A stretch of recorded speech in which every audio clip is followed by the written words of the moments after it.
Tonight we're diving into a fascinating slice of medieval life, the surprising curse that came with wealth and power.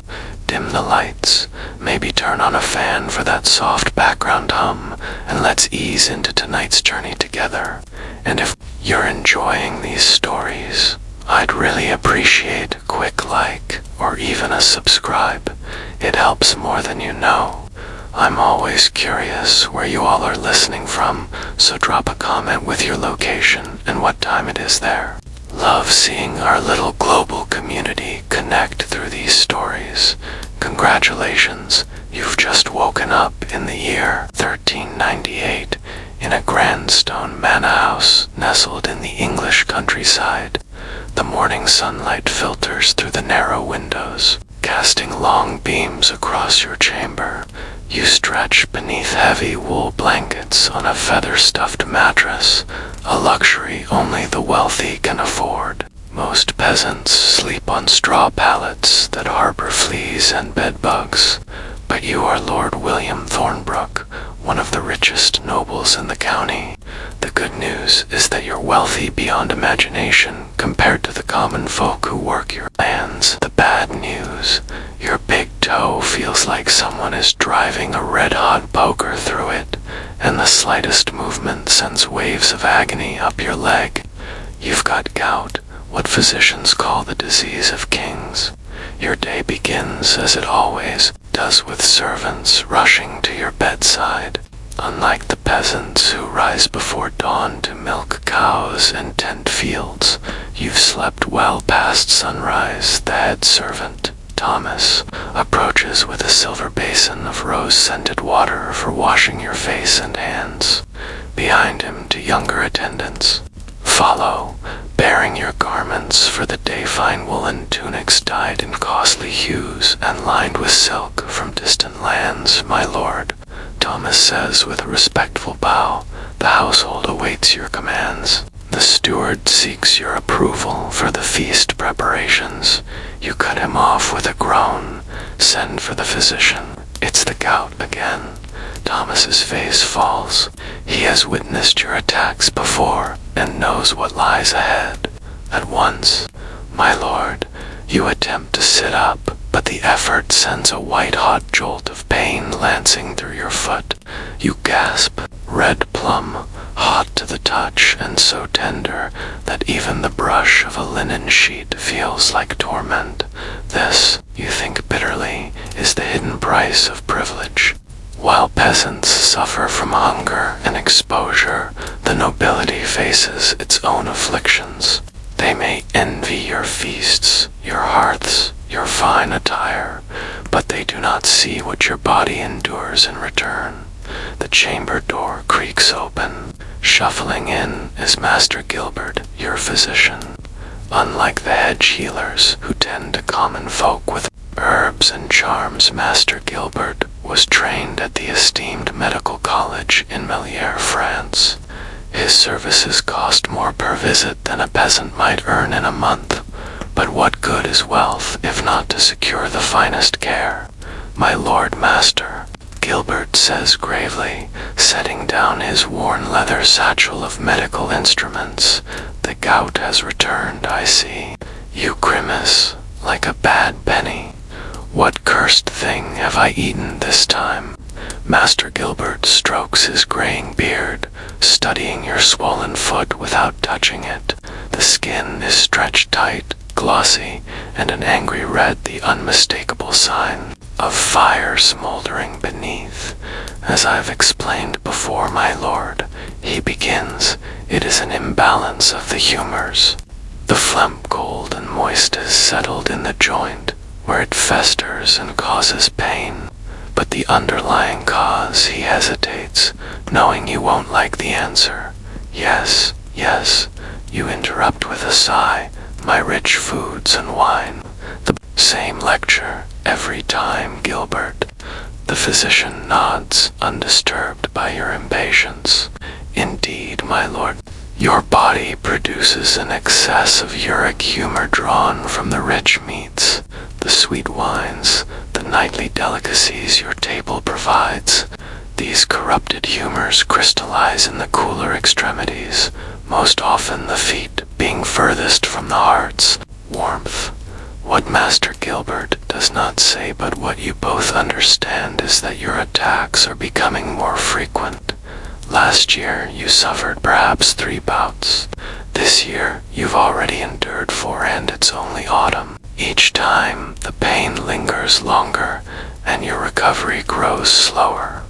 You've heard of nobles so crippled by repeated attacks that they can scarcely walk, their toes and fingers permanently deformed by the accumulation of what physicians call toffee-hard chalky deposits beneath the skin. Such is the cruel irony of your station.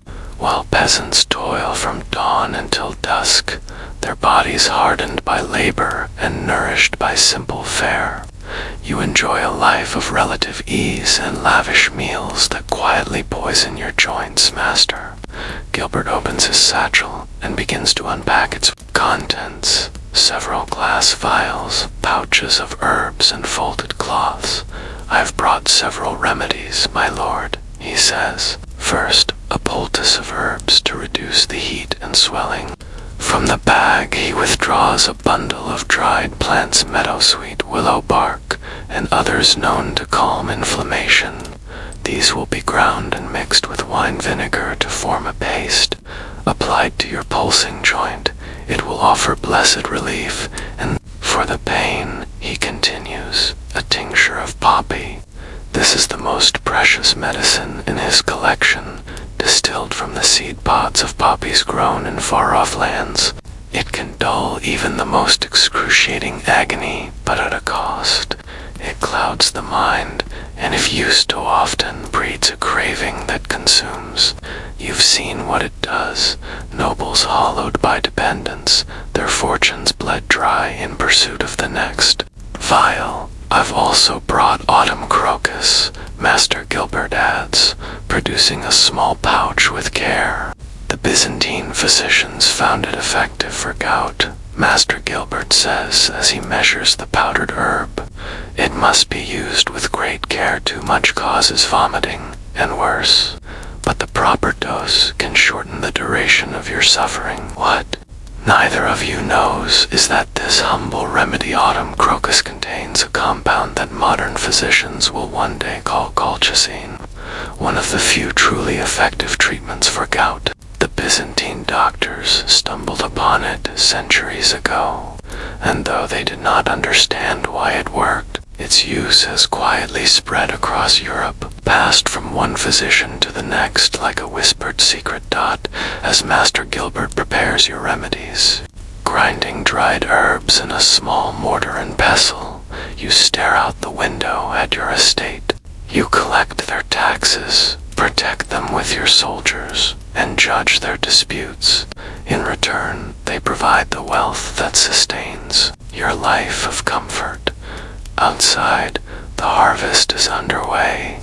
Men swing scythes through golden wheat, women bind the cut stalks into bundles, and children glean the fallen grains.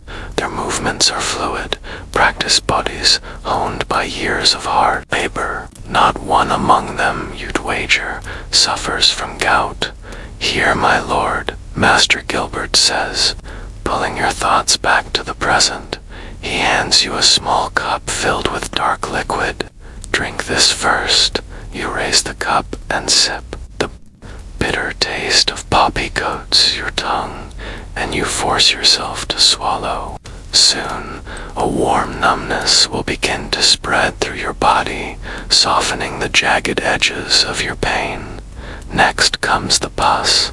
Master Gilbert gently applies the herb paste to your inflamed joint, then wraps it with clean linen. The coolness of the pus provides immediate, if modest, relief. The autumn crocus I've mixed with wine, he explains, offering another cup. Drink it slowly. It may cause some stomach discomfort, but that passes quickly. You drink as instructed, grimacing at the strange taste. Then you lie back against your pillows, waiting for the remedies to take effect. Rest now, my lord, Master Gilbert advises. No rich foods today. Barley water, a little bread, perhaps some boiled chicken without the skin. I'll return this evening to check your progress. As he packs his supplies, you gesture to Thomas, who has been waiting quietly by the door. Pay Master Gilbert his fee. The physician bows and departs, leaving you alone with your thoughts and your pain. Through the window, you can hear the rhythmic swish of scythes cutting wheat, the calls of workers to each other, a harvest song rising from the fields. Their lives are hard in ways you'll never experience.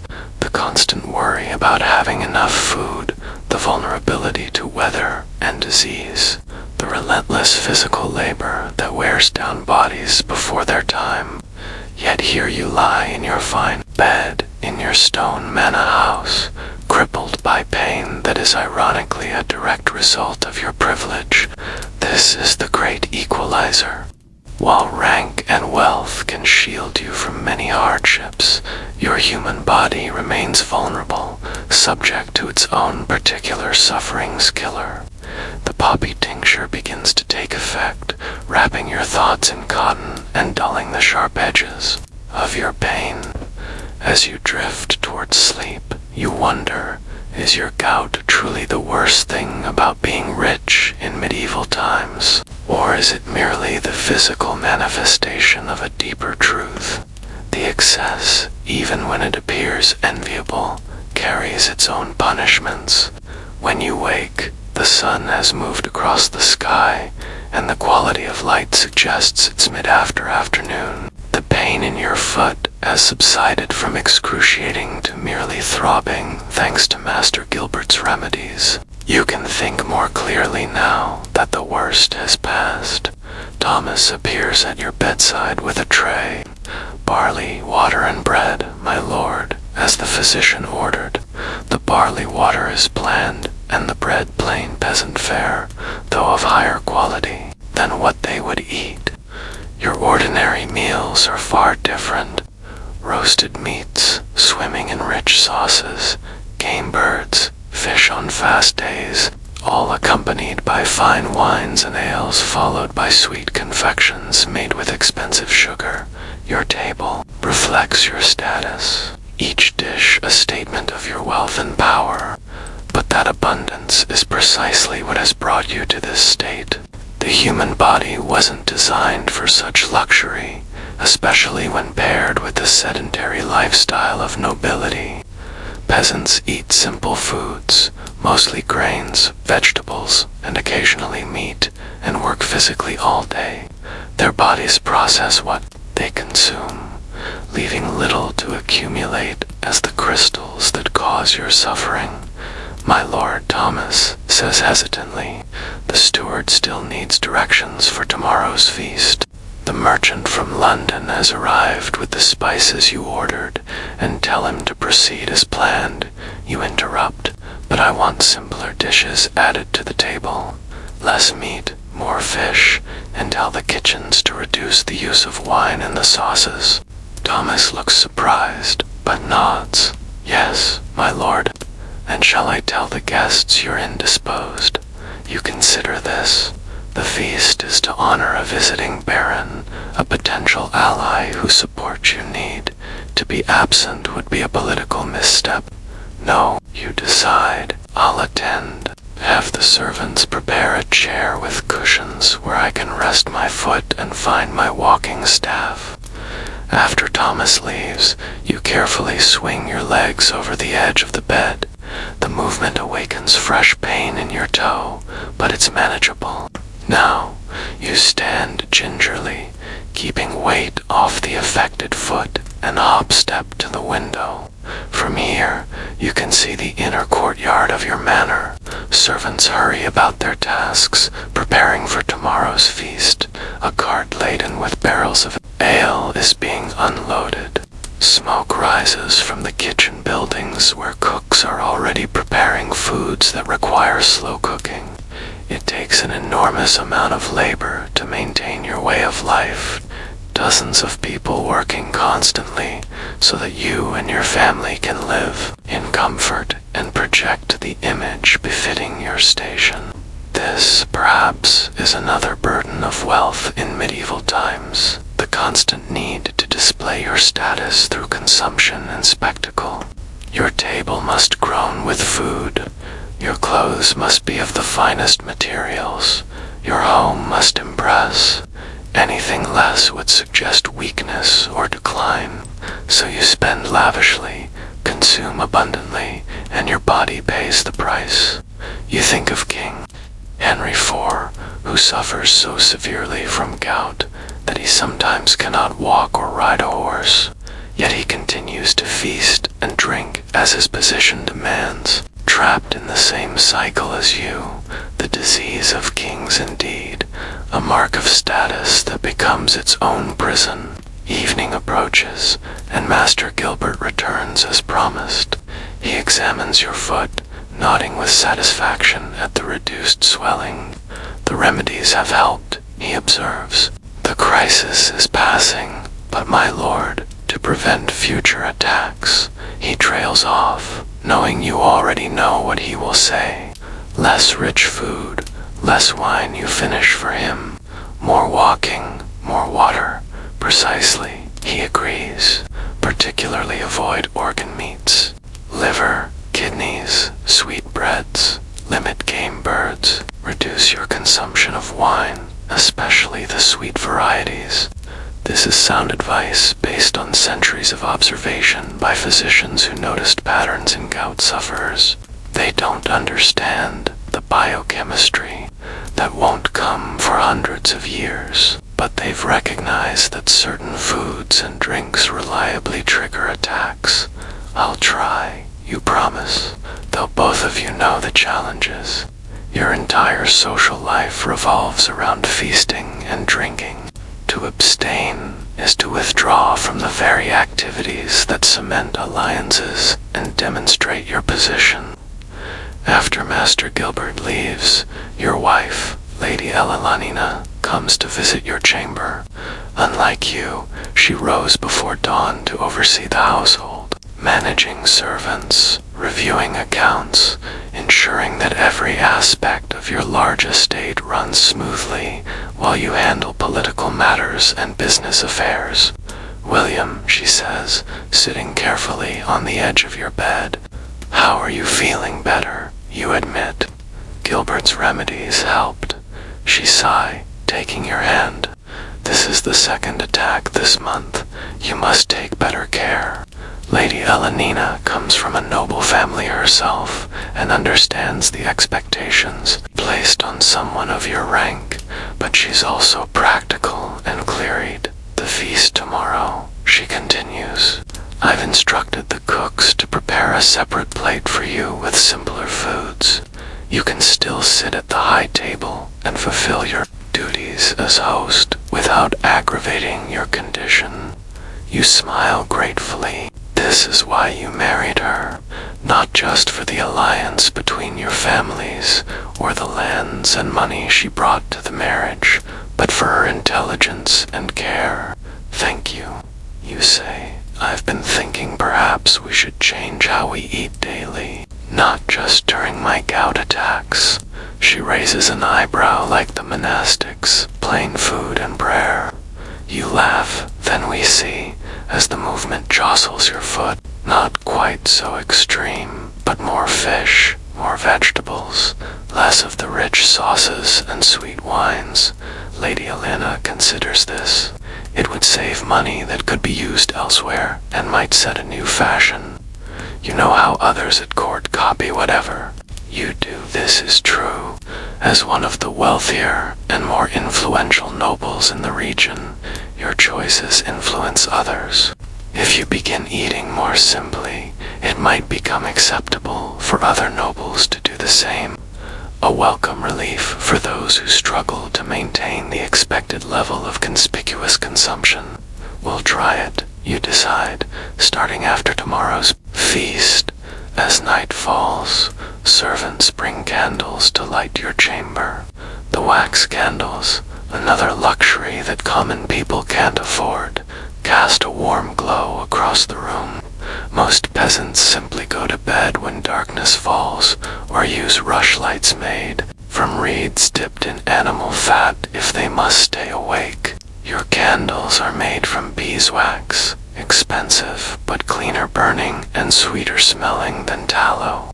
You think about the contrast between your life and theirs. They rise with the sun and work until their bodies are exhausted, eating simple foods and sleeping on straw. You wake when you choose, conduct business and politics rather than physical labor, eat rich foods that your body struggles to process, and sleep on feathers and fine linen. They face starvation in bad years, exposure to the elements, the constant threat of disease with little medical care. You face gout, obesity, and the political dangers that come with your position, different hardships for different stations, but hardships nonetheless. This perhaps is the wisdom to be found in your suffering, that no life, however privileged, is free from pain, that the human body has limits regardless of one's wealth or status, that excess, even when it's expected and admired, extracts its own price. As you drift towards sleep, your foot still throbbing, but bearably so, you resolve to find a better balance, to maintain your position without destroying your health. It won't be easy in a world where consumption defines status, but if anyone can chart a new course, it's someone with the privilege and power to choose. Tomorrow will bring the feast with all its temptations and obligations, but perhaps the day after will bring the beginning of a wiser path, one where you enjoy the benefits of your station without falling victim to its excesses. The worst thing about being rich in medieval times isn't just the gout, it's the golden cage of expectations that keeps you consuming things that harm you. But even golden cages have doors if one has the courage to find them and step through. Morning arrives with a pale sun fighting through the mist that clings to your estate. You awaken to find your foot improved, still tender and slightly swollen, but the fierce burning pain has subsided. Master Gilbert's remedies have done their work, particularly the autumn crocus, which seems to shorten the duration of these attacks. Today is the feast, and despite your condition, you must fulfill your duties as host. Your status demands it. Reputation in medieval society is everything more valuable than gold, more enduring than stone castles. One hint of weakness, one public failure, and whispers spread through the nobility like wildfire. Those whispers can undermine alliances, affect marriage prospects for your children, even reach the king's ear. So you rise, allowing Thomas and another servant to dress you in your finest garments. A tunic of deep blue wool from Flanders with embroidery around the neck and sleeves, a belt with silver buckles, hose that fit snugly, and soft leather shoes that have been carefully modified to accommodate your swollen toe. The left shoe has been slit and additional leather sewn in, creating a pocket of space where your afflicted joint can rest without pressure. My walking staff, you remind Thomas, who hurries to fetch the polished oak stick topped with a silver knob. It's ostensibly decorative. Many nobles carry such staffs as symbols of authority, but today it will serve a practical purpose, bearing weight that your painful foot cannot. You make your way carefully down the stone stairs of your manor house, each step a negotiation between dignity and pain. The great hall below is already bustling with activity. Servants hang fresh rushes mixed with herbs on the floor, sweet-smelling plants that will release their fragrance when crushed underfoot, masking the inevitable smells of many bodies gathered in one space. Trestle tables are being set up in rows with the high table on a raised platform at one end, where you and your most honored guests will sit. Your steward Henry approaches with a bow. Unlike Thomas, who oversees your personal needs, Henry manages the entire estate, supervising other servants, handling finances, ensuring that your lands and household run smoothly. My lord, he says, the preparations are well in hand. The Baron and his party were sighted on the road and should arrive within the hour. The kitchens report that all dishes are proceeding as planned. Good, you reply, leaning slightly on your staff. And the special arrangements we discussed. Yes, my lord. Your chair at the high table has been cushioned as requested with a small stool for your foot, and Lady Ellalinina has instructed the kitchen regarding your meal. You nod satisfied. These small accommodations will allow you to fulfill your social obligations without worsening your condition. This is the constant balance you must strike, maintaining the appearance and behaviors expected of your rank while managing the physical consequences they bring. Outside horns sound. The Baron's party has arrived sooner than expected. You straighten, grip your staff more firmly, and prepare to greet your guests. The pain in your foot is a dull throb now, manageable if you're careful. You make your way to the courtyard, where your household is assembling to welcome the visitors. Lady Ellalinina joins you, resplendent in a gown of deep green with a gold-embroidered belt and a delicate network of golden chains adorning her head.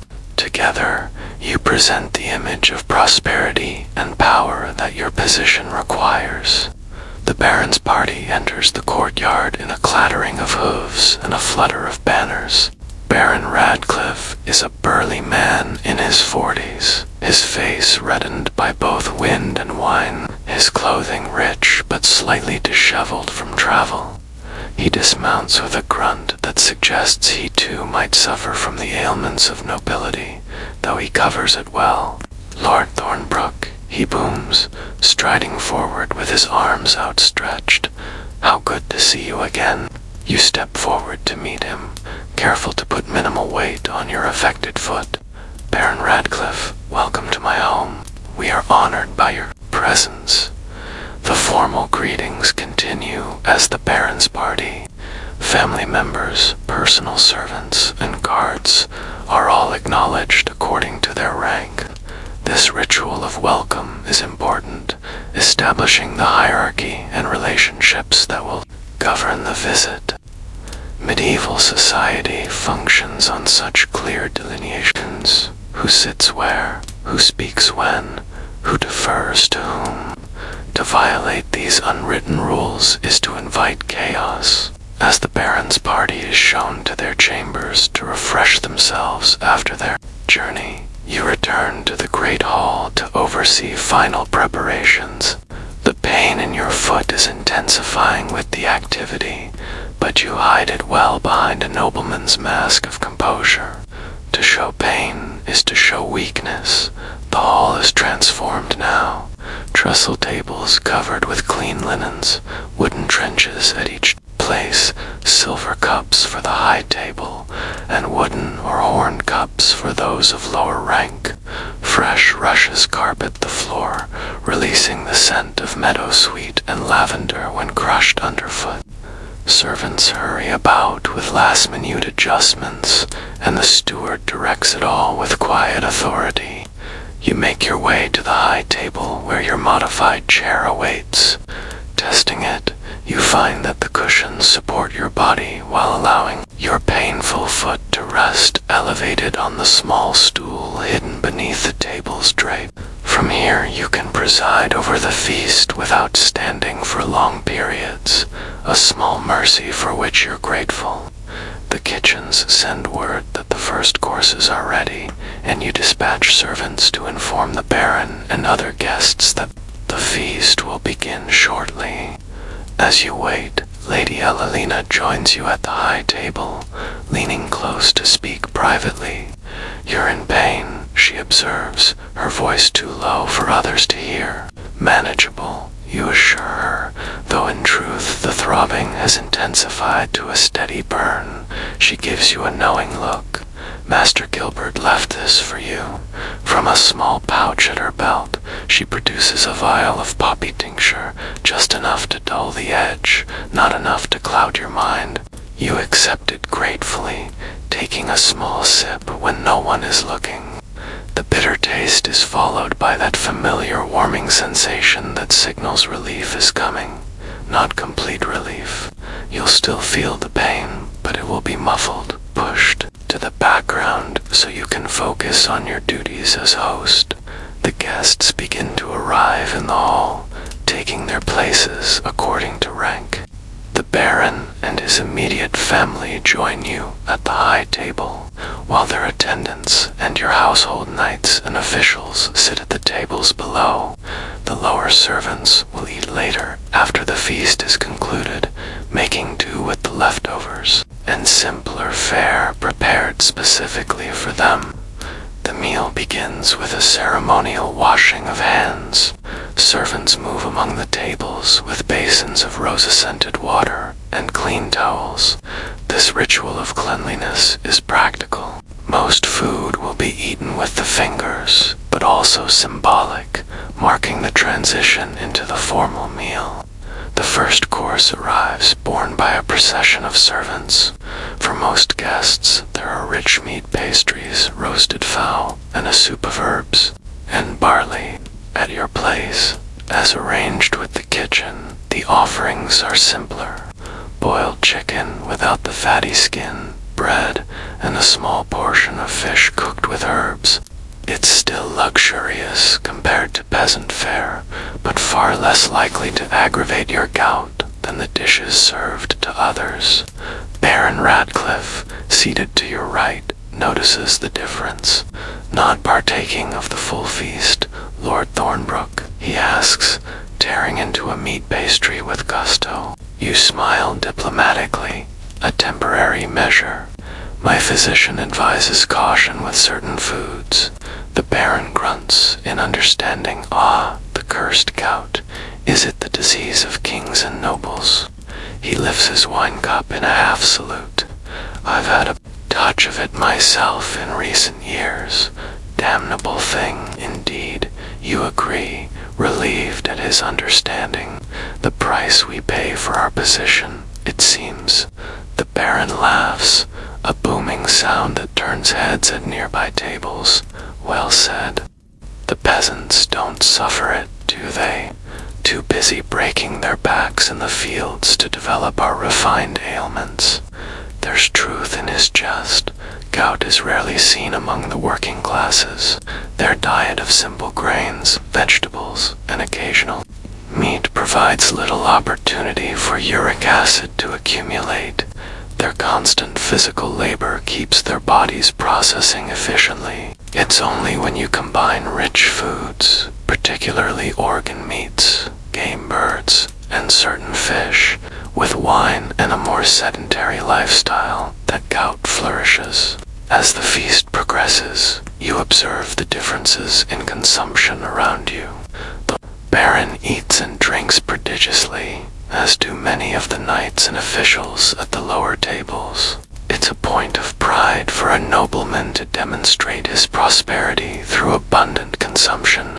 Yet you notice that some of the older men, particularly those who occasionally we see when shifting position, eat more moderately and water their wine. They too have learned the painful lessons that gout teaches. Between courses, minstrels perform, singing ballads of chivalry and courtly love, playing lutes and small harps.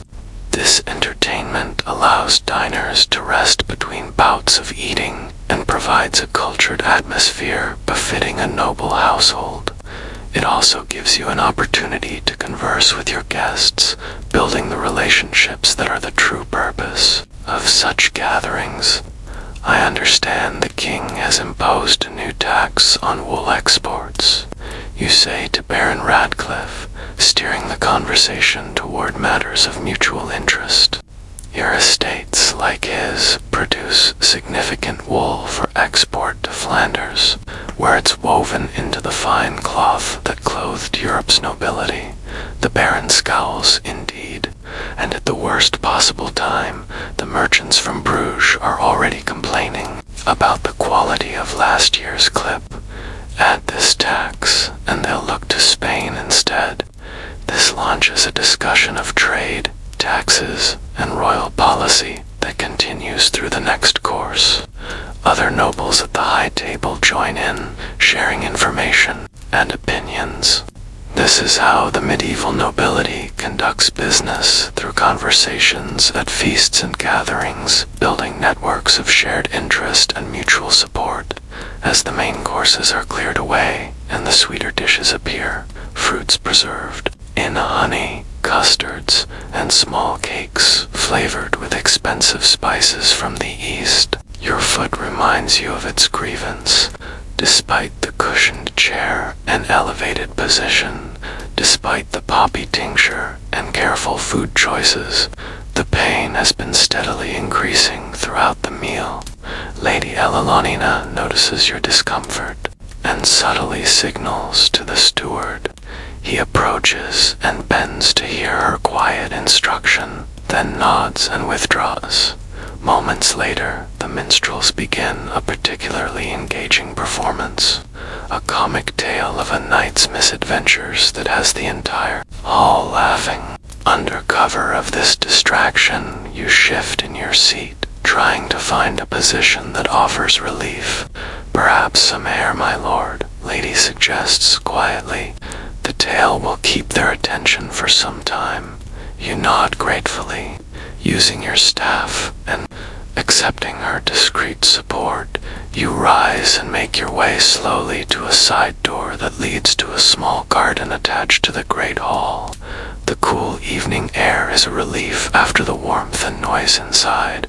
You should return, you tell Elanina, once you're seated on a stone bench. Our guests will notice if we're both absent. In a moment, she says, arranging her skirts as she sits beside you. First, tell me truly, how bad is the pain? You sigh, dropping the mask of noble composure you've maintained throughout the feast, worsening the movement, the heat of the hall. You gesture helplessly. Even with all our precautions, it's flaring again. She takes your hand, her face concerned in the fading light. Should I send for Master Gilbert? You consider this. The physician could bring stronger remedies, but to summon him during the feast would draw attention to your condition and might insult the Baron. Medieval etiquette is clear. A host must not show weakness or discomfort that might make guests feel unwelcome. No, you decide, I can manage until the feast ends. Just a few moments here to gather myself. Lady Elanina nods, understanding both your pain and the social constraints that force you to endure it in silence. This is another burden of nobility, the requirement to maintain appearances regardless of personal cost. After a brief rest, you return to the hall, timing your entrance during a lull in the entertainment. Few seem to have noticed your absence, and those who did assume you were attending to host duties. The Baron is deep in conversation with another guest. The feast continues for another hour. More food, more wine, more entertainment. You fulfill your duties as host, engaging in conversation, ensuring the Baron and other important guests feel appropriately honored, maintaining the delicate balance of medieval social politics despite the fire burning in your foot. Finally, the Baron rises, swaying slightly from the effects of wine. A magnificent feast, Lord Thornbrook. Your hospitality is as generous as your reputation suggested. This is the signal that the formal part of the evening is concluding. Some guests will retire to their chambers. Others will linger for more drinking and conversation. But the ritual obligations have been fulfilled. You can now withdraw without offense. You honor us with your presence, Baron, you reply, also standing despite the protest from your foot. My home is yours for as long as you wish to stay. After the final courtesies are exchanged, you make your way slowly back to your chamber, leaning heavily on your staff. The poppy tincture has worn off, and each step sends jagged spikes of pain shooting up your leg. By the time you reach your room, you're breathing heavily from the effort of maintaining composure. Thomas is waiting along with a young assistant. They help you undress and prepare for bed, removing the fine clothing and replacing it with a linen sleeping shirt. The modified shoe comes off last, revealing your toe, now visibly more swollen than it was this morning, the skin stretched tight and shiny. "Shall I send for Master Gilbert, my lord?" Thomas asks, his face creased with concern. "Yes," you reply, too tired and in too much pain to maintain pretense, "and bring cool water for my foot until he arrives." While waiting for the physician, you lie back against the pillows, your throbbing foot elevated on cushions. The feast was a success. The Baron is pleased, alliances strengthened, your reputation for hospitality maintained, but the cost is written in the pain that pulses through your body with each heartbeat. This is the reality behind the glamour of medieval nobility, the physical price paid for social position. While peasants suffer from too little, you suffer from too little, you suffer from too much. Their bodies are worn down by labor and occasional hunger. Yours is poisoned by abundance. Neither fate is enviable, just different forms of the same human vulnerability to circumstance. Master Gilbert arrives, his face grave when he sees your foot. "The feast, I presume." You nod wearily. "I followed your advice as much as possible. Simpler food, watered wine, but the standing, the heat." He sighed, opening his satchel. "The body needs time to heal, my lord. Each attack makes the next more likely. Unless that healing is complete." He begins preparing a stronger pus than before, the pungent smell of herbs filling the chamber, and complete healing requires more than just waiting for the pain to subside. It requires ongoing change. This is the challenge you face, not just recovering from this attack, but preventing the next one. And that means confronting the expectations and habits that define your position in society. Can you be a medieval lord without the feasting, the wine, the rich foods that are symbols of your status? Can you find a balance between the demands of your rank and the needs of your body? As Master Gilbert applies the fresh pus to your foot, the cool herbs bringing immediate, if minor, relief, you consider what changes might be possible. Perhaps more walking when you're well, more water between cups of wine, more fish, and fewer game birds on your daily table. Small adjustments that might over time reduce the frequency and severity of your attacks. "Rest now, my lord," Master Gilbert advises, packing up his supplies. "I've left a stronger dose of poppy tincture for the night. Tomorrow, we'll see how things stand." After he leaves, you take the tincture, grateful for the relief it will bring. As the medicine begins to work, dulling the sharp edges of your pain, you reflect on the day. Despite your condition, you fulfilled your duties. The feast achieved its purpose. The alliance with Baron Radcliffe is secure. Perhaps that's the real skill of nobility, not just commanding wealth and power, but navigating the costs and constraints that come with it, finding ways to meet the expectations of your position while protecting yourself from its excesses. It's a different kind of survival skill than those the peasants must master, but no less essential. The poppy tincture pulls you towards sleep, thoughts growing hazy and disconnected. Your last conscious reflection is that tomorrow, when the Baron departs, you'll begin implementing those small changes. A slightly different path that might lead to less suffering while still maintaining your place in the rigid hierarchy of medieval society.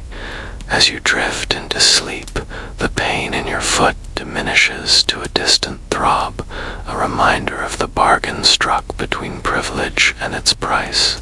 The disease of kings has marked you as it marks so many of your class, a painful brand of belonging to a world of excess that both elevates and punishes those who inhabit it. In the quiet darkness of your chamber, far from the noise and demands of the feast, your body begins its slow work of healing.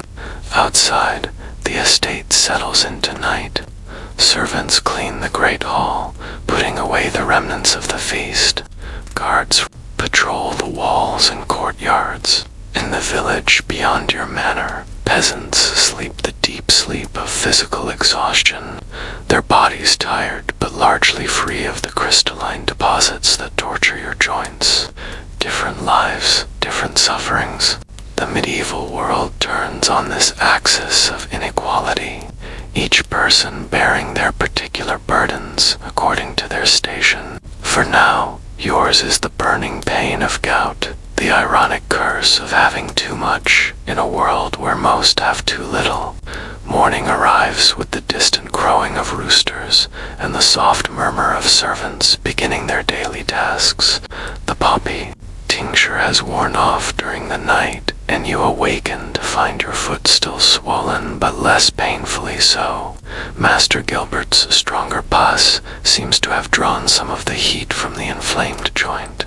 Through the narrow window of your chamber, you can see that the day promises to be fine. Clear blue sky, the kind of autumn crispness that makes physical activity pleasant rather than punishing. On such a day, had you been well, you might have joined the Baron for a hunt, galloping through the forests of your estate, falcon on wrist, or hounds baying ahead, pursuing deer or boar. These are the pleasures of nobility that your gout often denies you. Thomas enters quietly, carrying a tray with a pottery cup of steaming liquid. "Good morning, my lord. Master Gilbert left this for you to drink upon waking." You prop yourself up against the pillows and accept the cup, sniffing cautiously. The bitter scent of herbs rises with the steam, meadowsweet, willow bark, and other plants known to reduce inflammation. Not a pleasant draft, but one you've become familiar with during your gout attacks. "The Baron," you ask, after forcing down the medicine, already breaking his fast in the hall. "My lord, he mentioned plans to depart before midday." This is a relief. While Baron Radcliffe's visit was important politically, hosting always requires energy you can ill afford when gout has you in its grip. Once he leaves, you can focus on recovery without the need to maintain appearances. "Help me dress," you instruct. "Nothing elaborate. I'll break my fast privately here." Thomas selects simple clothing, a tunic of undyed wool, loose-fitting hose that won't constrain your swollen foot, and the modified shoe that accommodates your inflamed toe. Even with these accommodations, dressing is a careful negotiation with pain. Each movement that jostles your foot sends sharp reminders of your conditions. Once dressed, you settle in a chair near the window. Thomas brings a tray with your morning meal, a piece of bread, some watered ale, and a small portion of cold fish left from last night's feast. This simple fare is closer to what a prosperous peasant might eat than the elaborate breakfast you normally enjoy. But Master Gilbert's advice about diet has been consistent over the years. The fewer rich foods, the better your chances of avoiding future attacks. As you eat, you hear the commotion of the Baron's departure in the courtyard below, horses being brought around, servants loading baggage, the Baron's booming voice giving instructions to his retinue. You should be there to bid him farewell formally, but Both he and you understand that your absence will be attributed to your condition. In medieval society, gout provides a socially acceptable excuse for certain breaches of etiquette. It is, after all, recognized as an ailment of the nobility, almost a mark of status in itself. Lady Elenina will handle the farewells, performing the role of chatelaine with the grace and authority that has made her as essential to your position as your own political acumen. The partnership between lord and lady is vital in medieval governance while you manage external relations and official duties. She ensures that the household and estate function smoothly, that guests are properly hosted, that your shared reputation for hospitality enhances your political standing. From your window, you watch the baron's party assemble and depart. A colorful procession of horses, riders, and pack animals that winds down the road toward the village that forms part of your estate. The peasants will pause in their work as the nobles pass, bowing or curtsying as required, perhaps hoping for coins tossed by a generous lord in a good mood. Such interactions between ranks are highly ritualized. The difference of the lower class is balanced by the nolls oblige of the aristocracy. Once the baron's party disappears from view, you allow yourself to relax slightly. The visit has achieved its purpose, strengthening your alliance with a powerful neighbor, exchanging valuable information about trade and royal politics, cementing your status within the regional nobility. These social connections are the invisible scaffolding that supports your position in the medieval hierarchy. Lady Elenina joins you in your chamber, her face slightly flushed from the exertion of managing the baron's departure. She sits across from you, arranging her skirts with the unconscious grace of a woman who has lived her entire life under the scrutiny that nobility brings. The baron sends his regards and hopes for your swift recovery, she reports. He also mentioned that he suffers from similar attacks, though he tries to hide it. You nod unsurprised. I noticed him favoring his right foot during the feast, too proud to acknowledge it openly. Of course, she agrees with a small smile. He did say something interesting, though. Apparently, he's been consulting with a Jewish physician from York who recommends cherries as a remedy for gout, claims they've reduced the frequency of his attacks. This catches your interest. Medieval medicine is a complex tapestry of traditions. The clinic system of humors taught in European universities, herbal knowledge passed down through monastic infirmaries, folk remedies preserved by village healers, and knowledge from Islamic and Jewish physicians, who often possess medical learning beyond what Christian Europe has preserved. Jewish doctors in particular are sought after by those who can afford their services, despite the general prejudice against Jews in medieval society. Cherries, you muse. I've not heard Master Gilbert mention those. They're difficult to obtain, out of season, Elenina points out, but we could preserve them next summer if you wish to try the remedy. You make a mental note to discuss this with Master Gilbert. While Master Gilbert might be skeptical of any advice outside the clinic tradition in which he was trained, he is practical enough to consider any remedy that might aid his patients.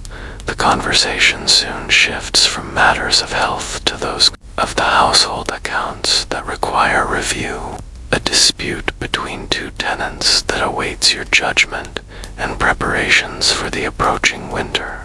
This is the daily business of lordship, the administrative foundation upon which your noble status rests. Unlike kings or highborn lords who can delegate such burdens, the gentry and lesser nobility men like yourself must remain closely involved in the management of their estates. As midday approaches, the pain in your foot has eased enough that you decide to descend the stairs. Leaning Leaning on your staff for support, you make your way carefully to the small chamber off the great hall that serves as your office. There, seated at a heavy oak table, you receive your steward's report on the state of the estate. The harvest is complete, my lord, says Henry, consulting a notched tally stick that records grain collected. Better than last year, though not as abundant as we had hoped. The mill has begun grinding, and the bakehouse reports the quality of flour is good. This is welcome news. The grain harvest determines not only your income, as peasants pay part of their rent in kind, but also the general well-being of your lands. A poor harvest brings hunger to the tenants and diminished revenues to their lord.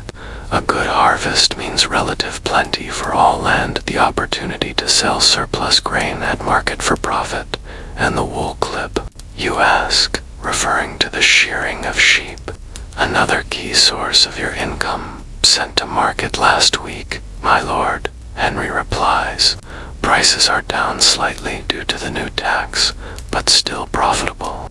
You move on to other matters, repairs needed on tenants' cottages before winter sets in, timber to be felled from your woodlands, and preparations for the Christmas season, which will bring its own round of feasting and obligations. All the while your foot throbs with a dull, steady pain, a persistent reminder that for all your status and authority, you are not immune to the frailties of the flesh. After the steward departs, Master Gilbert returns for his daily examination.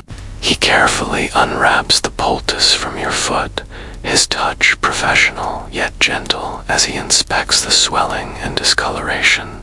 Improving, he pronounces, though not as swiftly as I would like. The feast was a setback, as I feared. You mention the Baron's Jewish physician and his recommendation of cherries as a remedy. Master Gilbert's expression remains carefully neutral, but you notice a subtle tightening in his manner.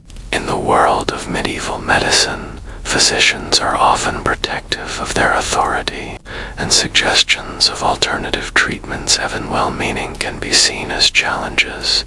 Cherries are cooling in nature, he says after a pause, which may indeed help balance the hot humors that give rise to gout. When available, they could be a useful addition to your diet. It is a diplomatic response, one that acknowledges the potential value of the suggestion while firmly maintaining his role as your primary medical authority. As Master Gilbert begins preparing a fresh poultice, you broach the subject that has weighed on your mind since waking. I've been considering some changes to my daily regimen, you tell him, not just during attacks, but as a regular practice. He looks up, interest clearly piqued. What sort of changes, my lord? Simpler food, daily, not only when I'm suffering. More fish, fewer game birds and organ meats. Less wine, more water. You pause, then add, and more physical activity when I'm well. Walking the estate rather than always riding, perhaps. Master Gilbert's face shows cautious approval. These would be wise adjustments, my lord. The body thrives on moderation. As Hippocrates teaches us, excess in food, drink, or sloth creates imbalances that manifest as ailments such as gout. His reference to Hippocrates is characteristic of university-trained physicians in this age. Their understanding of medicine is grounded in the teachings of ancient Greek scholars, preserved and expanded upon by Arab physicians, then transmitted to the West through Latin translations. Central to their practice is the theory of the four humors: blood, phlegm, black bile, and yellow bile. Health is believed to result from a balance among these, and disease from their disturbance.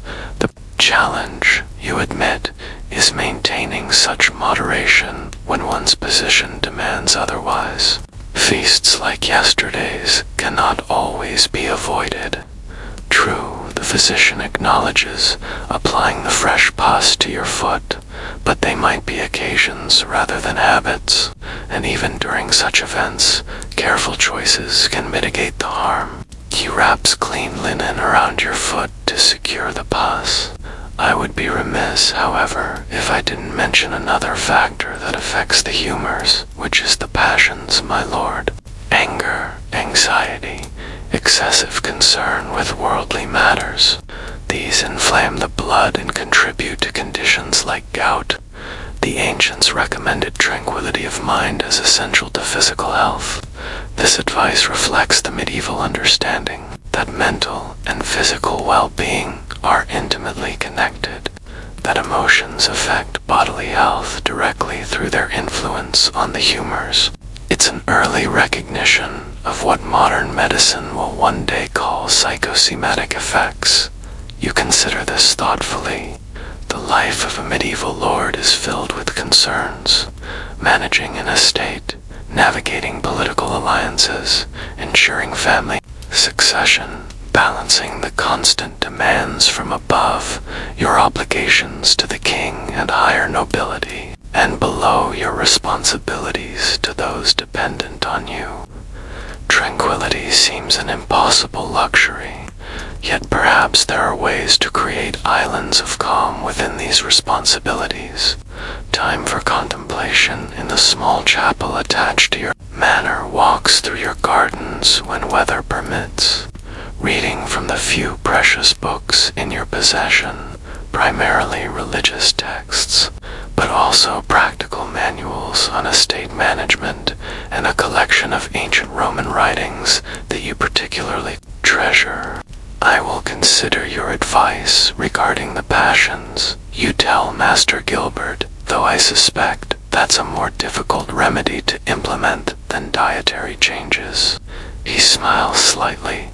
The most valuable remedies often are, my lord. After the physician departs, you spend the remainder of the day attending to correspondence, dictating letters to your clerk, who writes them on parchment in a neat hand.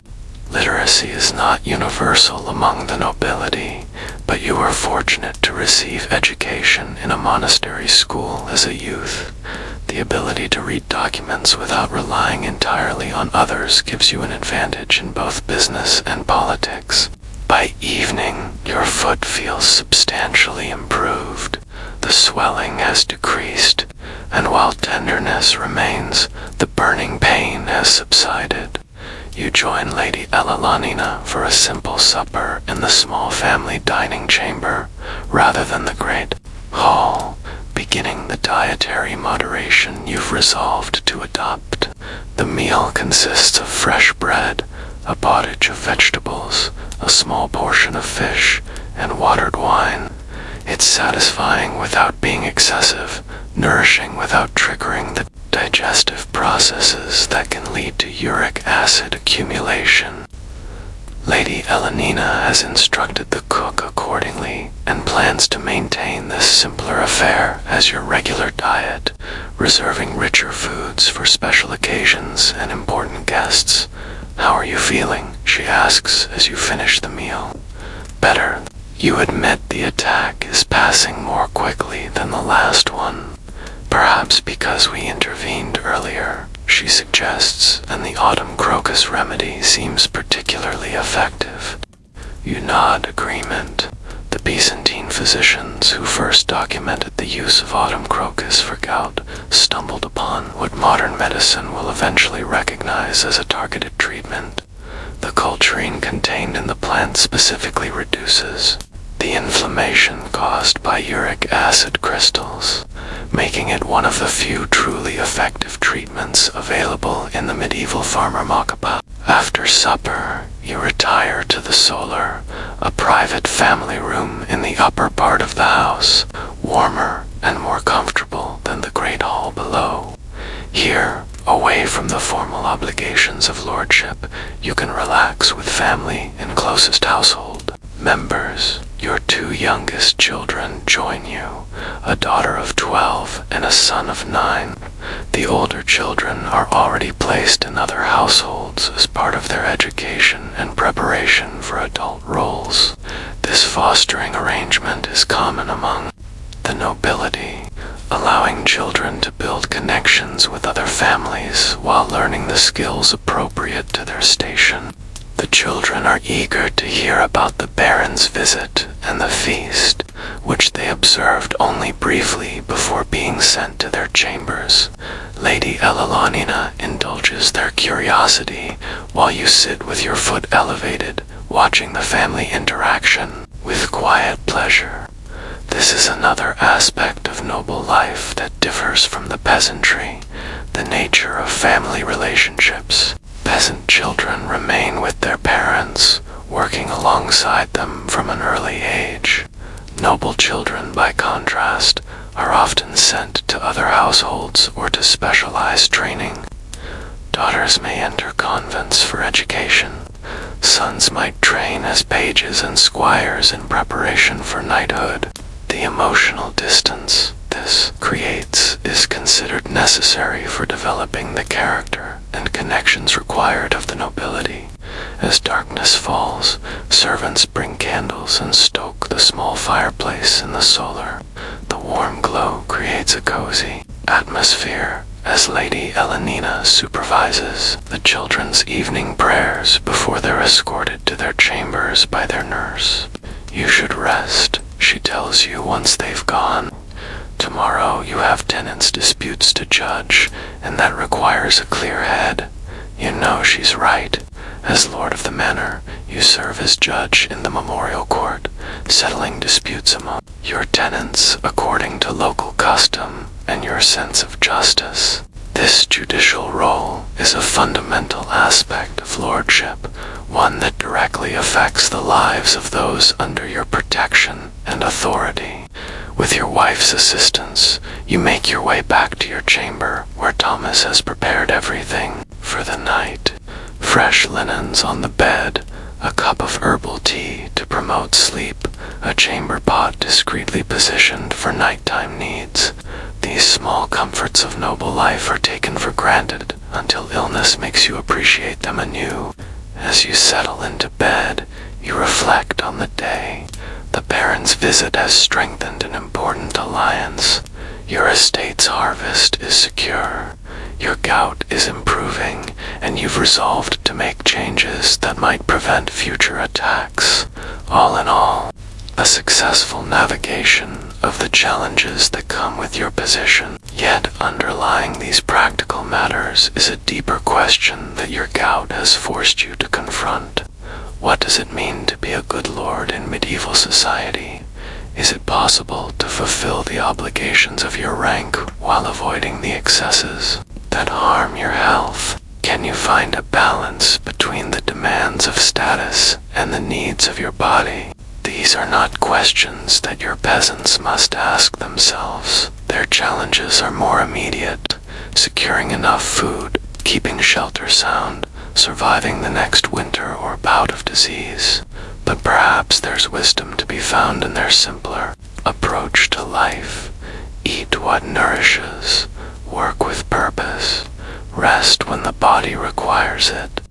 As sleep approaches, you wonder if your gout might be not just a curse, but also in some strange way a blessing, a painful reminder of human limitations that even wealth and power cannot overcome, a prompt to find a more sustainable way to inhabit your privileged position in the rigid hierarchy of medieval society. Tomorrow will bring its own challenges, disputes to settle, correspondence to manage, estate matters to oversee. But perhaps it will also bring opportunities to implement the changes you've contemplated, small adjustments that might, over time, allow you to fulfill your duties as lord while reducing the physical price you pay for privilege. The disease of kings has taught you a humbling lesson that beneath the trappings of rank and power, you remain subject to the same bodily vulnerabilities as the humblest peasant on your lands, different in manifestation perhaps, but equal in their reminder of human frailty. With this thought, you drift toward sleep, your foot still throbbing gently but bearably, a physical echo of the day's reflections on the paradoxes of power and privilege in the medieval world. Outside your manor house, the estate settles into night. In the great hall below, servants bank the central hearth fire to keep embers alive until morning. Guards make their rounds along the walls and courtyards. In the stables, horses shift and snort in the darkness. The rhythms of medieval life continue, ordered by rank and custom, each person performing their allotted role in the great social tapestry. In the village beyond your walls, peasants sleep in their simple cottages, bodies tired from the day's harvest labor. Their dreams might include fantasies of noble life, the fine clothes, the abundant food, the leisure to pursue pleasure rather than necessity. They cannot know that in your grand bed with its feather mattress and linen sheets, you sometimes envy the physical resilience their lifestyle builds. This mutual incomprehension, the gap between how each rank imagines the other's experience, is part of what maintains the medieval social order. If peasants truly understood that lords suffer their own particular pains, if lords fully appreciated the wisdom contained in simpler ways of living, perhaps the rigid boundaries between classes might begin to blur, but such awareness is rare. In your time, for most, the hierarchical world is simply the natural order ordained by God and maintained by tradition. The lord in his manor, the peasant in his cottage, the priest in his church, the merchant in his shop, each has a place with duties and privileges appropriate to that station. Your gout has granted you a glimpse across these boundaries, a recognition that human bodies share fundamental needs and vulnerabilities regardless of rank. Whether this insight will change how you wield your authority remains to be seen, but as sleep claims you, the possibility of a different approach to lordship, one that balances privilege with moderation, seems worth pursuing, both for your health and for the well-being of those under your protection. The medieval world turns on its axis of inequality, each person bearing their particular burdens according to their station. For tonight at least, yours has eased enough to allow rest, a temporary reprieve in the ongoing negotiation between your social position and your physical nature. Tomorrow will bring its own challenges, but also opportunities to apply the wisdom that suffering has taught you if you have the courage to heed its lessons. Morning light seeps through the narrow window of your chamber, painting a pale rectangle across the rushes on the floor. You awaken to find your foot greatly improved, still tender when you flex your toe, but the angry swelling has subsided. Master Gilbert's remedies, particularly the autumn crocus, have done their work well this time. Thomas enters quietly, carrying a basin of warm water and fresh linens. "Good morning, my lord. How do you fare today?" "Better," you reply carefully, sitting up and placing your feet on the floor. The twinge in your toe is minimal, a vast improvement over the searing pain of 2 days ago. "I think I'll join the household for morning prayers." Thomas helps you dress in clothing appropriate for a lord attending to daily business.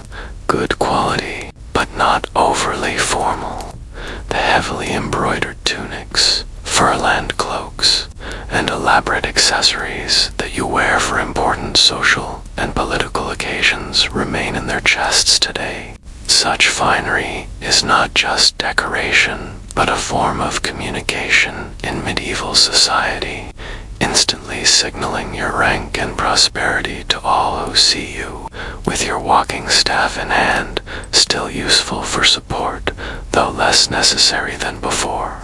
You make your way to the small chapel attached to your manor house. Here, your family, household officers, and personal servants gather each morning for prayers led by your household chaplain, a priest whose services you retain not just for religious duties, but also for assistance with correspondence and record-keeping, as literacy is largely confined to the clergy. Lady Eleanor gives you a questioning look as you enter, silently asking about your condition. You nod slightly to indicate improvement. Your children present for morning prayers before beginning their daily lessons with another household cleric, appear relieved to see you mobile again. Even at their young ages, they understand the importance of a Lord's physical presence and the disruption that illness causes to the order of the household. After prayers, you join the family for a simple breakfast: bread, honey, water, and a small portion of cheese. This meal, like supper the previous evening, reflects your new resolution to moderate your diet. The kitchen staff, under Lady Elenina's instruction, has adjusted their preparations accordingly. For a household accustomed to demonstrating its Lord's status through abundant and rich food, this shift represents a significant change in thinking. With breakfast concluded, you proceed to the day's most important duty, presiding over the memorial court. This judicial function is fundamental to your role as Lord, directly affecting the lives and livelihoods of your tenants. In the medieval legal system, such local courts handle most disputes and minor offenses, with only serious crimes reserved for royal justice. The court is held in the great hall, which has been arranged for the purpose. You sit in your lordly chair on the dais, with your steward beside you to advise on matters of custom and precedent. The bailiff, who oversees the daily operation of your agricultural lands, stands ready to provide information about specific fields or tenants. A clerk sits at a small table prepared to record judgments in the court rolls that form the legal memory of your estate. Peasants from your villages and farms have gathered in the lower part of the hall, dressed in their best clothing, which is still crude by noble standards: undyed wool tunics, simple caps removed in your presence, leather shoes for those who can afford them, bare feet, or wooden clogs for those who cannot. They stand in small groups, speaking quietly among themselves while awaiting their turn before your judgment. The first case involves a boundary dispute between two tenant farmers. Their strips of land in the common fields have become confused after spring plowing, leading to accusations of encroachment. Both men approach the dais, bowing awkwardly before presenting their claims. You listen carefully, then question the bailiff about the specific location and history of the disputed land. Such cases require Solomonic wisdom. The productivity of your estate depends on peaceful relations among your tenants and fair distribution of agricultural resources. After deliberation, you render a judgment that splits the disputed area, with each farmer receiving half. Neither is entirely satisfied, but both accept your decision without protest.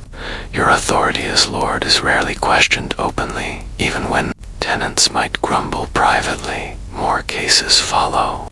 A miller accused of taking excessive payment for grinding grain. A woman claiming her deceased husband's rights to their cottage. A dispute over damage caused by wandering livestock. Each requires attention to local customs, awareness of family relationships within the village, and consideration of how your judgment will affect both the specific case and the broader community. Throughout the proceedings, your foot remains relatively comfortable, allowing you to focus on matters at hand rather than your physical discomfort. This is a welcome change from previous court sessions held during gout attacks, when pain made concentration difficult and shortened your patience. With the often tedious details of peasant disputes, the final case of the day proves the most challenging. A tenant named John Weaver has failed to perform his required labor service on your domain land. The the portion of the estate that produces directly for your household rather than being rented to tenants. The bailiff reports that this is John's third such offense this year. John approaches the Diaz cap, clutched in calloused hands, eyes downcast in the presence of his lord. He's a thin man of middle years, his face weathered by a lifetime of outdoor labor. When asked to explain his absence from required work, he hesitates before responding. "My lord, my wife has been ill these past months, a wasting sickness that leaves her too weak to tend our home or care for our younger children. On the days I was called to your fields, there was no one else to fetch water, prepare food, or watch the little ones." The bailiff interjects. "His oldest daughter could have managed those tasks, my lord. She's of sufficient age." John shakes his head. "She was already working as a day laborer for the miller's wife, earning coin we sorely need for medicines. I could not call her home without losing that income. This presents a dilemma. Labor service is a fundamental obligation of tenancy in your feudal system. To ignore its neglect undermines the very foundation of your authority and economic power. Yet, there is also an obligation of lords toward their people, a responsibility to show mercy when circumstances warrant." You consider John's situation carefully. His explanation rings true. You've heard reports of a persistent fever afflicting several families in the village this past summer, and unlike some tenants who shirk their duties out of laziness or defiance, John has previously been reliable in fulfilling his obligations. "What remedies has your wife received for her illness?" you ask. Genuine concern, mixing with curiosity about the medical practices of your tenants. John looks surprised at the personal question. The village-wise woman has provided herbal drafts. My lord, feverflu and chamomile mainly, and we've paid for prayers to be said at the parish church. This combination of herbal medicine and spiritual intervention is typical of peasant healthcare. Unlike you, they cannot afford physicians trained in Galenic theories of humors and sophisticated treatments. Their medicine is largely practical, based on traditional knowledge of local plants and their properties, supplemented by religious practices believed to invoke divine healing. After a moment's reflection, you render your judgment. You will make up the missed labor days before Michaelmas, you tell John, referring to the important harvest festival at the end of September, but given the circumstances, no additional penalty will be imposed. This is a moderate response, maintaining your rights while acknowledging the genuine hardship that prevented their fulfillment. The bailiff looks slightly disapproving, preferring stricter enforcement of obligations, but accepts your decision without comment. John bows deeply, relief evident in his posture. "Thank you for your mercy, my lord. The days will be made good. I swear it." As he turns to leave, you add, "And John, tell your wife that Lady Ilanina will send remedies from our own stores that may help her recovery." This gesture, extending the benefits of your more sophisticated medicines to a tenant's family, is not required by custom or obligation. It's a personal choice, perhaps influenced by your own recent experience with illness and the value of effective remedies. The surprise and gratitude on John's face suggests such direct concern from lord to tenant is uncommon. With the court session concluded, you retire to your small office chamber for a midday meal. The morning's activities have tired you, but not exhausted you. Another sign of your improving condition. The simple food, bread, cheese, and a small portion of cold chicken provides sustenance without the heaviness that often follows the rich meals typically expected of your station. After eating, you dictate several letters to your clerk. correspondence with neighboring lords about regional matters, instructions to a merchant in London regarding goods to be purchased for the household, and a message to your eldest son, currently serving as a squire in another noble household, as part of his knightly training. This last letter includes news of your gout attack described in terms that acknowledge the condition without dwelling on its details. Excessive concern with bodily ailments is considered unseemly among the nobility, who are expected to bear physical discomfort with stoic dignity. As the clerk seals the letters with your personal signet, Master Gilbert arrives for his daily examination of your condition. You dismissed the clerk to allow private consultation with the physician, a marked improvement, my lord. Master Gilbert pronounces after examining your foot. The swelling has receded significantly, and the color is nearly normal. The autumn crocus has proven particularly effective in your case. As you predicted, you acknowledge, and I've adhered to your advice regarding diet.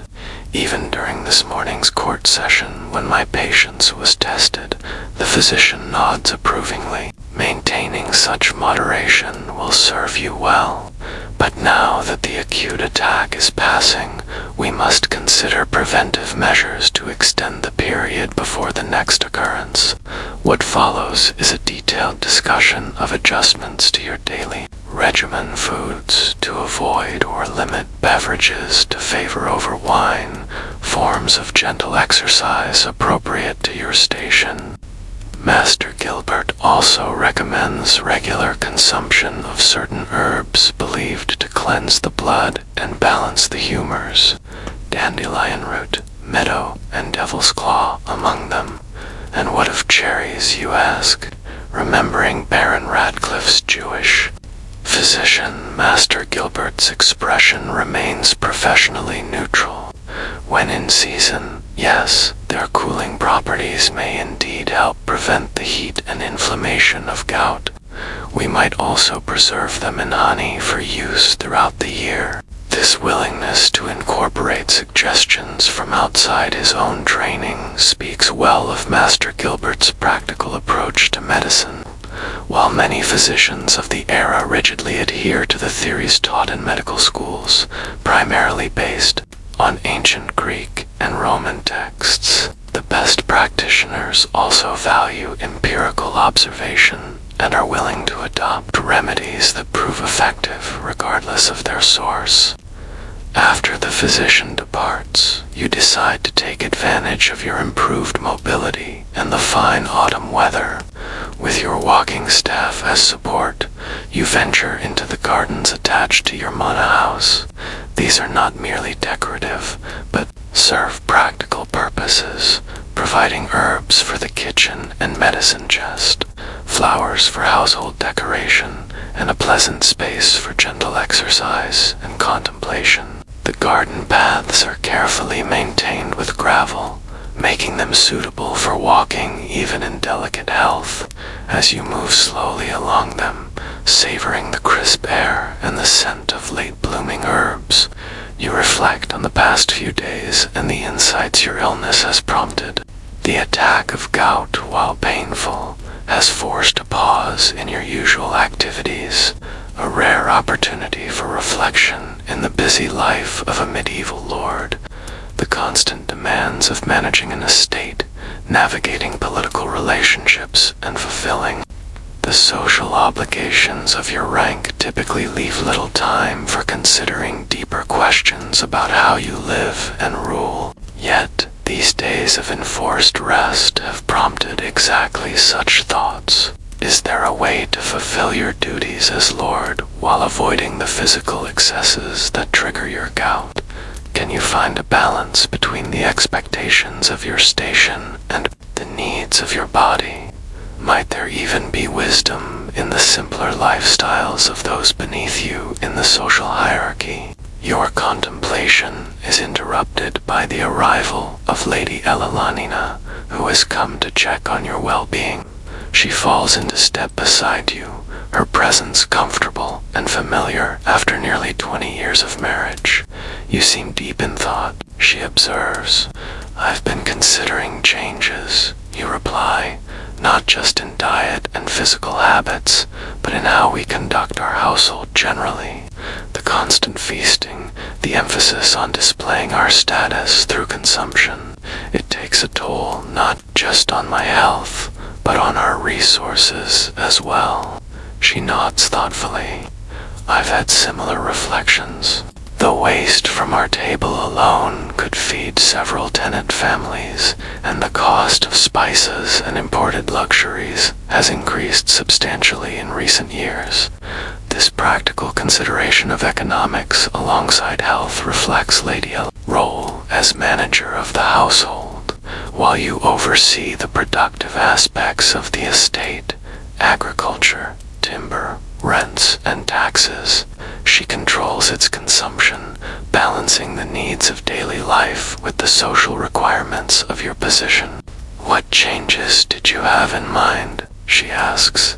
"Simpler fare daily, with elaborate meals reserved for important guests and significant occasions.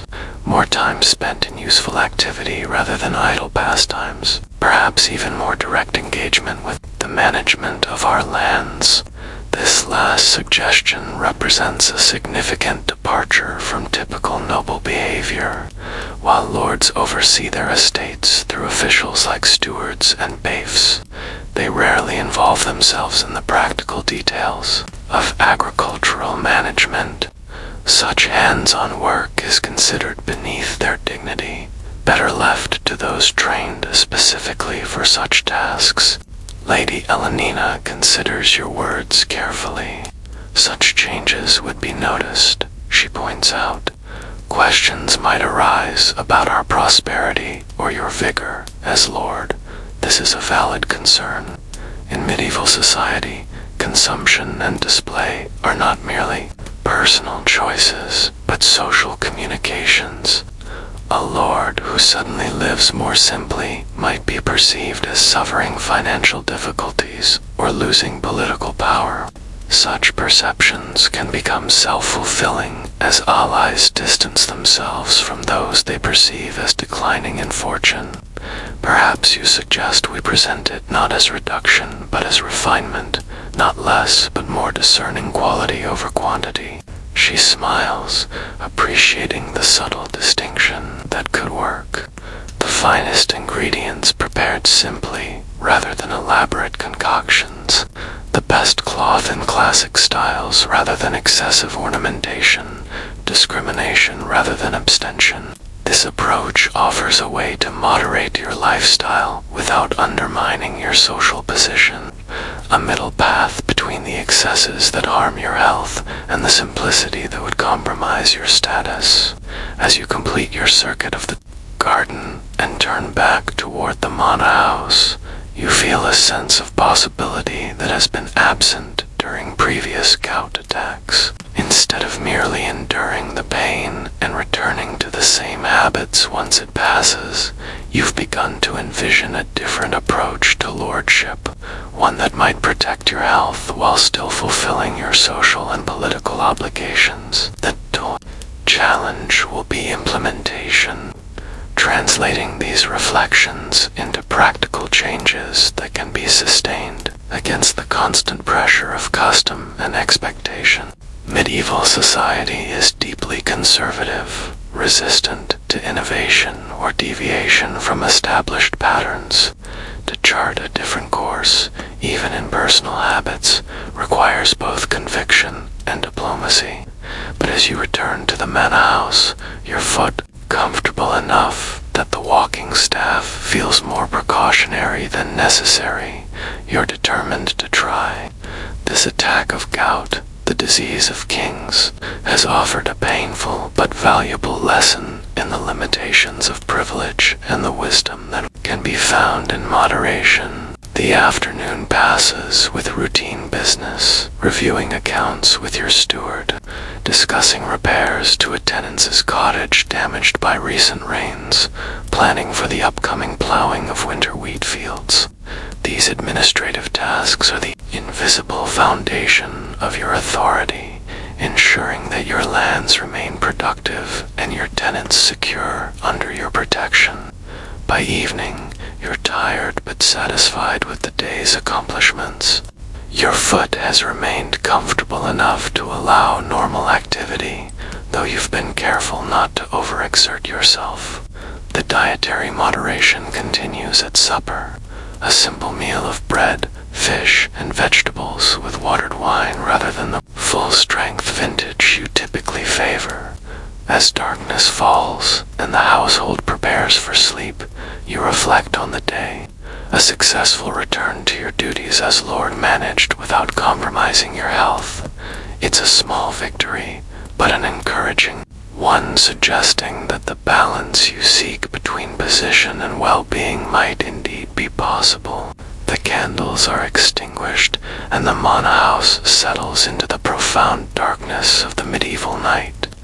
Outside, a guard calls the hours, his voice carrying across the quiet courtyard.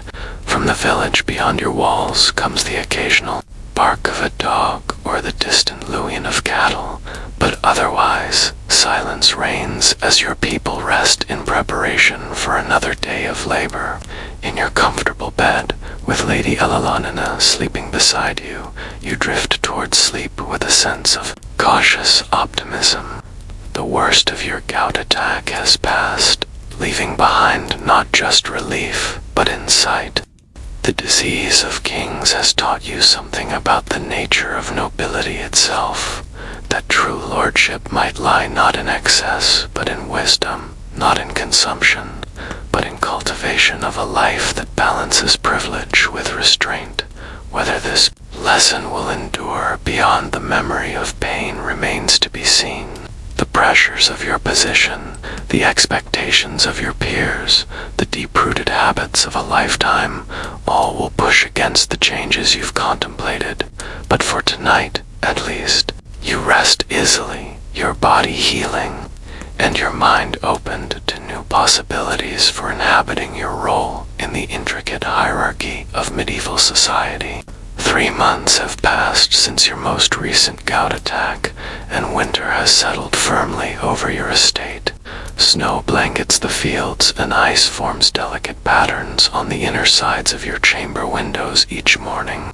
The great hall's central hearth burns constantly now, and even the small fireplaces in private chambers are kept lit day and night to ward off the penetrating cold that is the constant companion of medieval life in winter. You stand at your chamber window, watching servants and stable boys clear paths through the snow in the courtyard below. Your breath forms small clouds in the cold air near the glass. The toe that was once swollen and fiery with pain now feels no different from its fellows. A blessed relief that you've come to appreciate more deeply after each attack.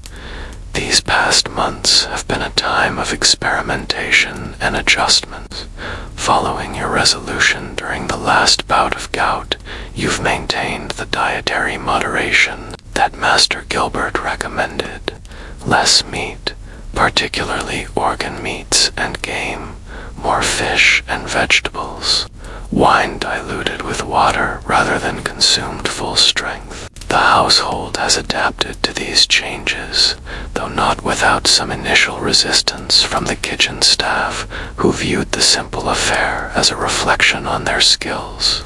Lady Elenina solved this problem with characteristic diplomacy, challenging the cooks to create dishes that showcase the natural flavors of ingredients, rather than disguising them under heavy sauces and excessive spices. This reframing, presenting simplicity as sophistication rather than deprivation, has proven effective not just with your own household, but with guests as well. My Lord Thomas says, entering the chamber with a small wooden box, Master Gilbert has sent the new remedy he mentioned. You turn from the window with interest. During his last visit, the physician spoke of an unusual treatment for preventing gout attacks that he had learned from an Italian colleague. The medieval medical community, while limited by modern standards, does engage in a surprising degree of international communication. Physicians from different countries correspond about cases and treatments, share translated texts from Greek and Arabic sources, and adapt their practices based on reported successes elsewhere. Thomas opens the box to reveal a collection of small cloth pouches, each containing a mixture of dried herbs and other substances. Master Gilbert instructs that one pouch should be steeped in hot water each morning, and the resulting liquid consumed before breaking your fast. He explains, you examine one of the pouches, untying it to inspect the contents. A blend of various herbs, some recognizable willow bark, meadow, celery seeds, and others unfamiliar, along with what appears to be a small amount of crushed gemstone. This inclusion of gemstone material reflects the medieval belief that certain precious and semi-precious stones possess medicinal properties. Sapphires are thought to cool the body and reduce inflammation, while rubies are believed to warm the blood and strengthen the heart. Whether these substances actually provide any benefit is questionable by modern standards, but their inclusion in remedies for nobility serves both medical and social purposes, demonstrating the physician's commitment to providing the finest treatment while acknowledging the patient's elevated status. I'll begin tomorrow, you decide, retying the pouch and placing it back in the box. Tell Master Gilbert I appreciate his continued attention to my health. Thomas bows and withdraws, leaving you to return to your contemplation of the winter landscape. The physical changes you've implemented, diet, exercise, remedies are only part of the transformation prompted by your recurring battles with gout. More significant are the shifts in how you view your role as Lord and your relationship with those under your authority. Since that autumn attack, you've taken a more direct interest in the management of your estate, rather than relying entirely on reports from your steward and bailiff. You now regularly inspect fields, barns, and workshops personally, walking your lands when weather permits, and speaking directly with tenants about their work and challenges. This more hands-on approach is unusual among the nobility. Most lords prefer to maintain distance from the practical aspects of estate management, viewing such direct involvement as beneath their dignity. But you found unexpected benefits in this closer engagement, better information about the actual conditions of your lands, improved relationships with tenants who appreciate your personal interest, and not least the physical activity that Master Gilbert insists helps prevent gout attacks. The winter season has temporarily limited these outdoor activities, but it has provided other opportunities for implementing changes. The long evenings have allowed for more reading, not just religious texts and estate accounts, but also some of the classical works that have survived from ancient times. Your small collection includes copies of writings by Cicero, Seneca, and Bothrides, whose discussions of moderation, wisdom, and the proper use of power resonate with your evolving approach to lordship. Lady Elalonina has noticed these changes with approval. Last evening, as you sat together in the solar after the children had been sent to bed, she commented on the difference in your demeanor. You seem more at peace, she observed, her fingers busy with embroidery while you read by candlelight, not just in body, but in spirit as well. Her perception is accurate. The painful experience of gout has led to a kind of wisdom that might not have come through easier paths. The disease of kings has taught you something about the nature of power itself, that true authority lies not in excess, but in balance, not in consumption, but in careful stewardship of resources, both personal and communal. These reflections are interrupted by a knock at your chamber door. The steward enters, his face concerned. "My lord, riders have just arrived from the village of Oakley," he reports, referring to the most distant settlement on your lands. "Some 5 miles from the manor house, there's been a fire. 3 cottages burned in the night. This is serious news. Winter fires are a constant danger in medieval villages where thatched roofs, open hearths, and the desperate need for warmth create conditions ripe for disaster. And winter is the worst possible time for families to lose their homes with few options for rebuilding until spring. Were there casualties, you ask? Already moving to collect your heavy cloak and boots, or one elderly man died in his sleep from the smoke. 2 others suffered burns, but will recover. The villagers managed to contain the fire before it spread further. You nod grimly. The death is tragic, but not unexpected. Fire claims many lives each winter across medieval Europe. Your immediate concern must be for the survivors and their needs. Have the kitchens prepare food supplies for the affected families you instruct, and have the BAFE assess what building materials can be spared from our stores. I'll ride to Oakley myself to survey the damage." The steward looks surprised at this last statement. "The roads are treacherous with snow. My lord, perhaps the BAFE could go in your stead. In the past, you might have agreed a lord's personal appearance at such a local disaster, while appreciated, is not strictly necessary. Your authority can be exercised through officials who represent you, but your thinking has evolved over these past months.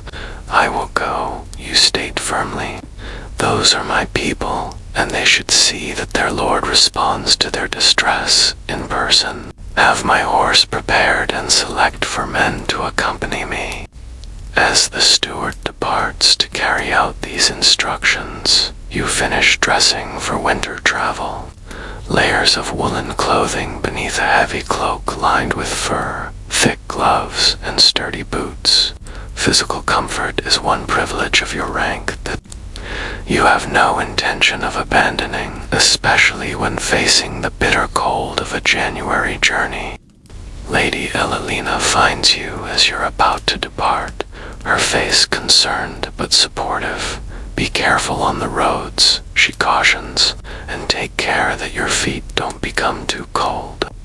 Master Gilbert warns that extreme cold can trigger gout as readily as rich food. Her concern touches you.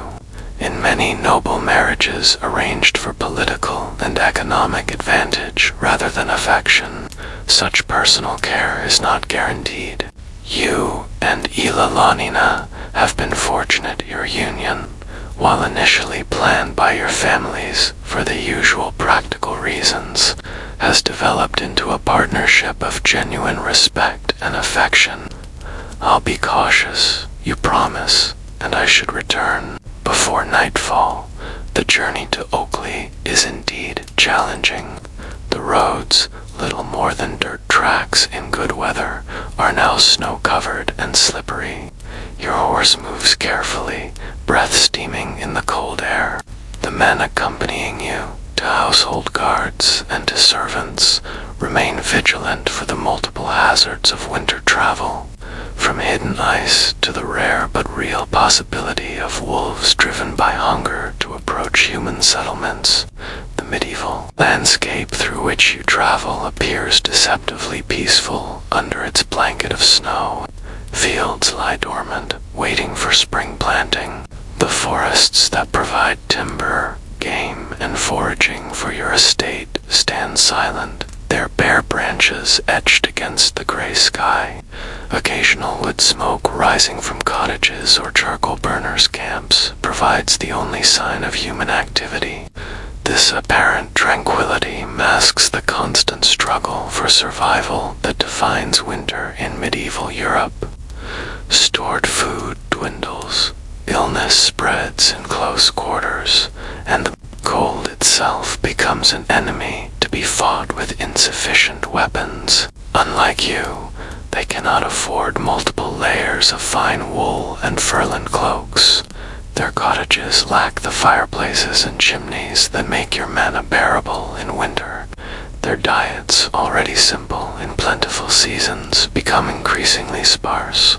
As stored provisions diminish, your gout, painful as it is, seems a minor burden when compared to their winter hardships.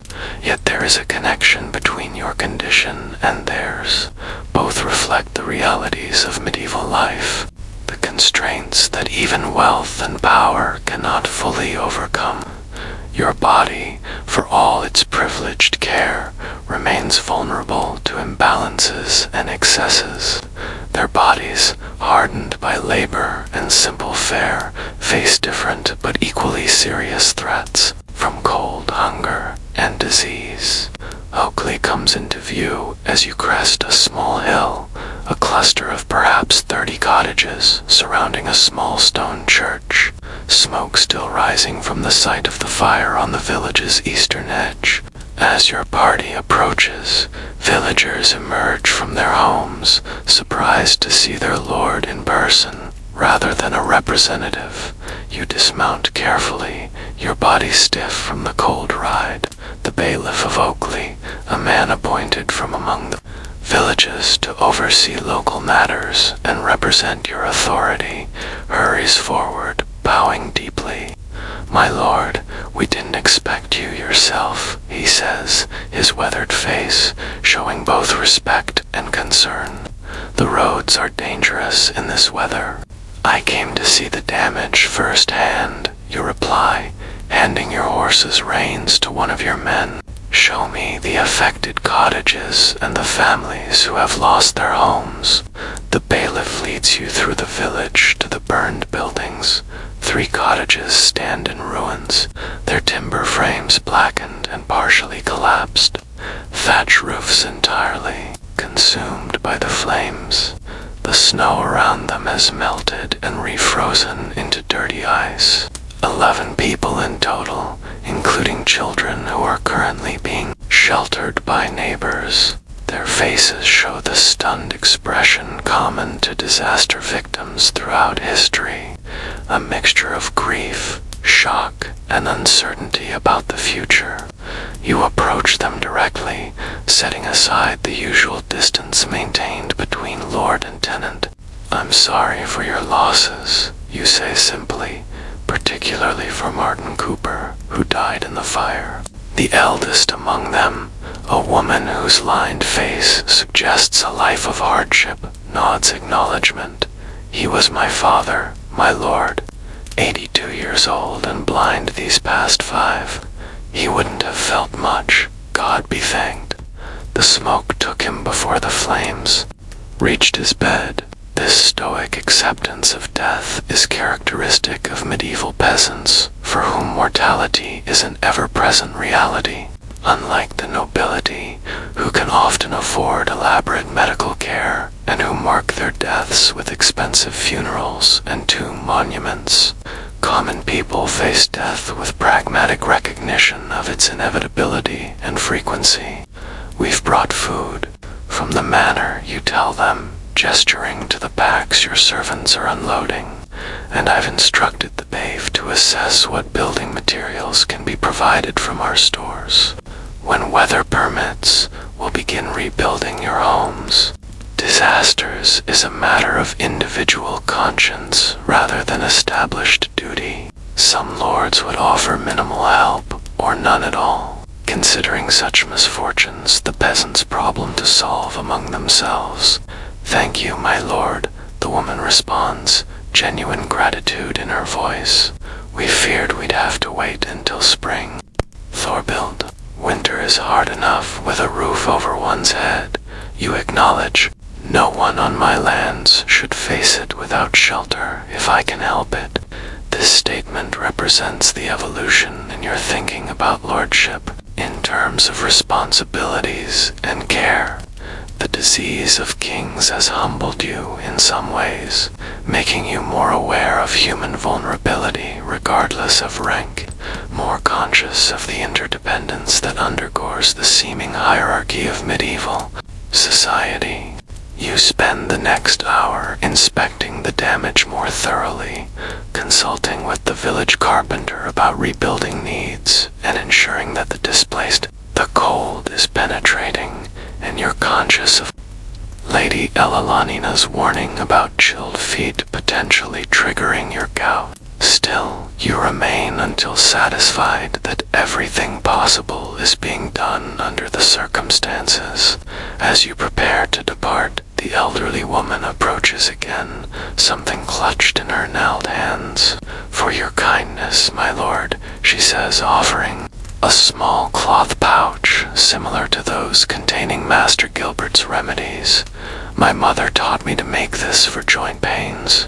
It helped my father when his hands knotted with age." You accept the humble gift with genuine appreciation, recognizing it as a significant gesture from someone who has little to give. "What does it contain?" you ask. "Nettles gathered in spring, dried and crushed," she explains. "Willow bark too, and a bit of meadowsweet. Steep it in hot water and drink it when the pain comes." The ingredients are remarkably similar to some of Master Gilbert's prescriptions, though lacking the exotic additions and theoretical framework that characterize formal medieval medicine.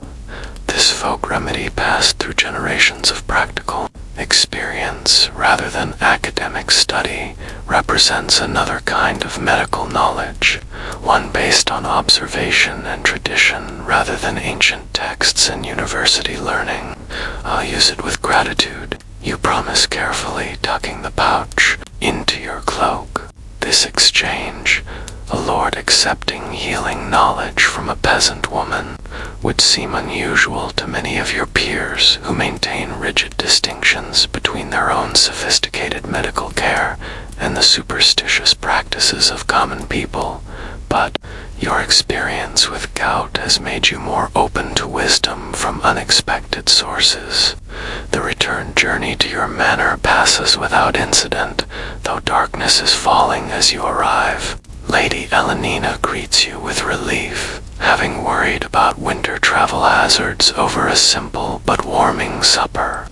A generous response, she comments approvingly, more than most lords would offer. "Perhaps you acknowledge, but it seems to me that true lordship lies in protection and care, not just collecting rents and services." She smiles, recognizing how much your thinking has evolved since that painful autumn day when gout laid you low.